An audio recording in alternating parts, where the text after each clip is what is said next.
అందరికీ నమస్తే. Welcome to social post భక్తి. నేను దీపిక. ప్రస్తుతం స్టూడియోలో మనతో పాటు ఉన్నారు గణపతి దత్తాత్రేయ ఉపాసకులు, అమ్మవారి సేవకులు బ్రహ్మశ్రీ మురళీధర శర్మ గారు. గురుగారితో ఒకసారి మాట్లాడి ఈ శ్రావణ మాసంలో ద్వాదశ రాశుల వారికి ఎలా ఉండబోతోంది, ఏ పూజలు చేసుకుంటే వాళ్ళకి కలిసొస్తుంది అనే విషయాలన్నింటినీ తెలుసుకునే ప్రయత్నం చేద్దాం. గురుగారు నమస్కారం అండి. మహాదేవ శ్రీమాత్రే నమః. ఎలా ఉన్నారు గురుగారు? ఫైన్ అమ్మా. చాలా బిజీగా ఉన్నారు. ఘోరంగా గురుగారు, ఈ శ్రావణ మాసం స్టార్ట్ అయింది. ఈ శ్రావణ మాసంలో ద్వాదశ రాశుల వారికి ఏ పూజలు చేసుకుంటే బాగుంటుంది, వాళ్ళకి ఏ విధంగా పరిహారాలు చేసుకుంటే కలిసి వస్తుంది అనే విషయాల్ని వివరించండి. తప్పకుండా అమ్మా. అయితే ఇక్కడ ఈ మాసము ఆ మాసము అనేటువంటిది లేకుండా ప్రతి నెలలో కూడా మనకు గ్రహాల యొక్క మార్పు అనేటువంటిది ఉంటుంది. ఈ గ్రహాల యొక్క మార్పు ఉండేటువంటి తరుణంలో సూర్యుడు నెలకు ఒకసారి మారుతూ ఉంటాడు, చంద్రుడు 2.5 రోజులకు ఒకసారి 2 రోజులకు ఒకసారి మారుతూనే ఉంటాడు, కుజుడు ఆల్సో, శుక్రుడు ఆల్సో, ఇలా నెల రోజులు 41 రోజులలో వీరందరూ మారుతూ ఉంటారు. ఒక గురువు శని మాత్రమే ఇవి రెండు పెద్ద గ్రహాలు.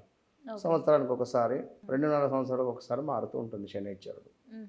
మరి అలాంటి తరుణంలో శ్రావణ మాసంలో ఇప్పుడు రాబోయే శ్రావణ మాసం మొత్తము కావచ్చును, లేకపోతే సెప్టెంబర్ 15వ తారీఖు వరకు అయినా కూడా ఇప్పుడు సూర్య భగవానుడి యొక్క మార్పు ఉన్నది మనకు ఈ 15-16 తారీఖులలో. సరే, ఏదేమైనా కూడా ఓవరాల్గా ఏం చేస్తే మంచిది, ఏం చేస్తే మంచిది కాదు అనేటువంటి విషయాలను చర్చించుకునేటువంటి ప్రయత్నం చేద్దాం. ఇక్కడ ముఖ్యంగా సూర్యుడు కేతువు యుతి ఏర్పడబోతున్నది. సూర్యుడు తన యొక్క సొంత ఇంటికి వెళ్ళబోతున్నాడు.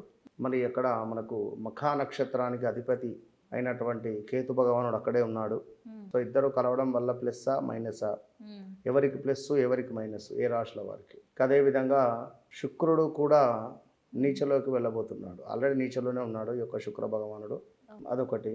ఇక గురుడు సూర్యుని నుండి దూరం అవుతున్నాడు, ఎంతో మంచిది. గురువు యొక్క అనుగ్రహం లేక ఇబ్బందులు పడేటువంటి వారు చాలా మంది ఉన్నారు. ఈ యొక్క గురువు యొక్క అనుగ్రహము ప్రకాశించబోతూ ఉన్నది అనడంలో ఎలాంటి అతిశయోక్తి లేదు. ద్వాదశ రాశులలో వాస్తవానికి ఎక్కువగా ఇబ్బందులు పడేటువంటి వారు ధనస్సు రాశి వారు, మిథున రాశి వారు, మకర రాశి వారు, మేష రాశి వారు, వృషభ రాశి వారు, కన్యా రాశి వారు, సింహరాశి వారు, కుంభరాశి వారు చాలా అంటే చాలా విపరీతమైనటువంటి ఇబ్బందులలో ఉన్నారు. వీరు ఎలాంటి ఇబ్బందులలో ఉన్నారు, మరి ఏమిటి అనేటువంటి విషయాలను అన్నింటినీ కూడా మనము చర్చించుకునేటువంటి ప్రయత్నం చేద్దాం. అదేవిధంగా మరీ ముఖ్యంగా ఏమిటి అంటే గత కొంతకాలం నుండి కూడా విపరీతమైనటువంటి కాల్స్, విపరీతమైనటువంటి అపాయింట్మెంట్స్ చాలా అంటే చాలా చాలా ఉన్నవి. అందుమూలకంగా గత 1-2 మంత్స్ నుంచి కూడా వీడియోలు కూడా మనం ఏమి ఇవ్వలేదు. సో ఒక విషయం ఏమిటి అంటే నాతో మాట్లాడకముందు, నాతో మాట్లాడిన తర్వాత, నన్ను కలవకముందు, నన్ను కలిసిన తర్వాత అనేటువంటిది ఒక్క మాట అనడం ద్వారా చాలామంది కాల్స్ చేయడము, చాలామంది కూడా వారి వారి జీవితంలో మంచి మంచి విషయాలను తెలుసుకున్నారు. మొన్నొకరు ఏదో పెద్ద ఇన్వెస్ట్మెంట్ చేసేది ఉంది పాపం, మనం చెప్పినటువంటి దానివల్ల వారు ఆ ఇన్వెస్ట్మెంట్ చేయకుండా ఆగిపోయారు. ఇన్ కేస్ చేస్తే 20 సంవత్సరాలు వెనక్కిపోతున్నారు. మరి అలా చాలామంది 2022 నుండి ఈ నేను చెప్పినటువంటి రాశులు పెద్ద ఎత్తున లాస్లో ఉన్నారు. పెద్ద ఎత్తులో లాస్ అయినటువంటి వారు నేను చెప్పినట్టు రాశులు ఇందాక వాళ్ళందరూ ఉన్నారు. చెక్ చేసుకోండి, ఓపెన్ ఛాలెంజ్ చేసి చెప్తున్నా. సో మరి యొక్క శ్రావణ మాసంలో ఏ విధంగా ఉండబోతోంది అనేటువంటి విషయాలను చర్చించుకుందాం. గురుగారు, ముందుగా మేషరాశి వారికి ఈ శ్రావణ మాసంలో ఎలా ఉండబోతోంది, వాళ్ళు ఎటువంటి పరిహారాలు చేసుకోవాలి, ఎలాంటి పూజలు చేసుకుంటే వాళ్ళకి బాగా కలిసి వస్తుంది అంటారు?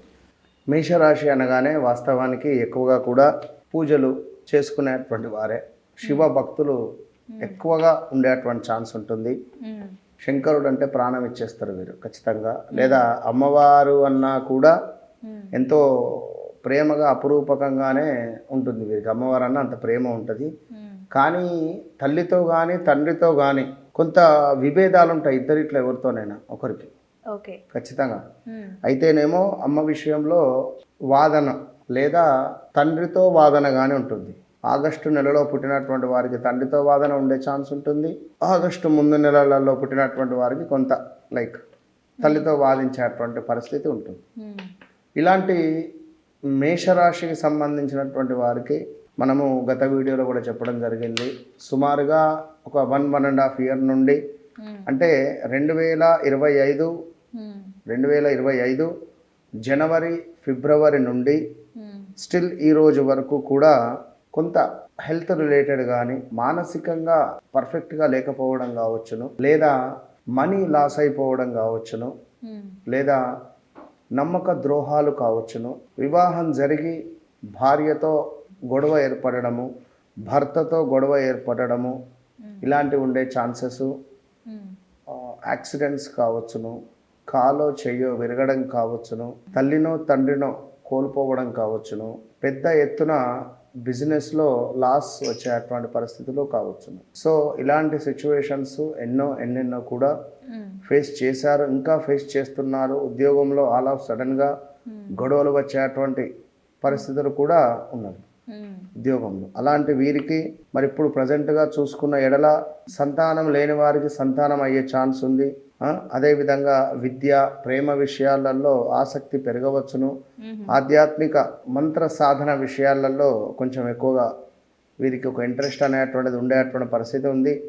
నిర్ణయాల్లో కొంత తొందర అనేటువంటిది తగ్గించుకుంటే మంచిది అని చెబుతూ, అదేవిధంగా ఉద్యోగంలో బాధ్యతలు పెరగబోతున్నాయి, ఆదాయానికి కొత్త మార్గాలు కనిపించబోతున్నాయి. కుటుంబ విషయాల్లో మాట పంటింపులు రాకుండా జాగ్రత్తగా వ్యవహరించుకుంటే తప్ప ఈ యొక్క శ్రావణ మాసము అనేటువంటిది వీరికి బయటపడేటువంటి పరిస్థితి లేదు. అదేవిధంగా ఆస్తి పంపకాలు, ఆస్తి రిలేటెడ్ విషయంలో, ఎందుకంటే వాస్తవానికి మేషరాశి వారికి కష్టపడి సంపాదించుకోవాలి అని అనుకునేటువంటి భావన తప్ప ఏదో సొమ్ము వచ్చేస్తుంది లేదా ఏదో అనేటువంటి ఆలోచన చాలా తక్కువ ఉంటుంది. ఈ మేషరాశి వారు చాలా అంటే చాలా ప్రేమపరులు, ఎంతో అద్భుతంగా నలుగురిని ప్రేమించేటువంటి వారే. బట్ వీరి పరిస్థితి బాగాలేదు, సిచ్యువేషన్ బాగాలేదు కనుక అన్ని రివర్స్ అవుతున్నాయి. ఏది అనుకుంటే అది రివర్స్ అవుతుంది. ఒక చిన్న మాటని చెడైపోతారు. కుటుంబము, ఆర్థిక విషయాల్లో ఆలోచనాత్మక నిర్ణయాలు తీసుకుంటేనే మంచిది. ఇంట్లో శుభకార్యాలకు కొంత అవకాశాలు ఉన్నాయి, శుభకార్యాలు చేసుకునేది. వ్యాపారంలో తెలివైనటువంటి కమ్యూనికేషన్ ద్వారా మాత్రమే లాభాలు వచ్చే పరిస్థితి ఉంది. కనుక ఏదైనా పెద్ద ఎత్తున పెట్టుబడి పెట్టాలి అనుకున్నా, లైక్ ఇంకేదైనా అని అనుకునేటువంటి తరుణంలో ఖచ్చితంగా 1-2 సార్లు వ్యక్తిగత జాతకరీత్యా చూసుకొని ముందుకు వెళితేనే బాగుంటుంది అనేటువంటిది విషయం. కనుక ఖచ్చితంగా కూడా నేను ఒకటే చెప్తున్నాను, నాతో మాట్లాడక ముందు, నాతో మాట్లాడిన తర్వాత ఖచ్చితంగా ఒక క్లారిటీ అనేటువంటిది వారికి వస్తుంది. ఖచ్చితంగా ఒక క్లారిటీ అనేటువంటిది వారికి వస్తుంది అనేటువంటి విషయం మరొక్క మారు నేను చెప్తున్నా. కనుక ఇలాంటి విషయాలున్నా, ఎలాంటి సిచ్యువేషన్స్ ఉన్నా కూడా, ఎందుకంటే నమ్మించి మోసపోవడం కానీ, వీరే మోసపోవడం కానీ, లవ్ బ్రేకప్స్ కానీ చాలా అంటే చాలా జరిగిపోయినవి. ఇంట్లో పెంపుడు జంతువులు మరణించడాలు కానీ ఇలాంటివి ఎన్నో ఉన్నవి. సో తప్పకుండా ఏం జరుగుతున్నవి అనేది మీకు నాకు మాత్రమే తెలుసు. సో వారికి నాకు తెలుసు.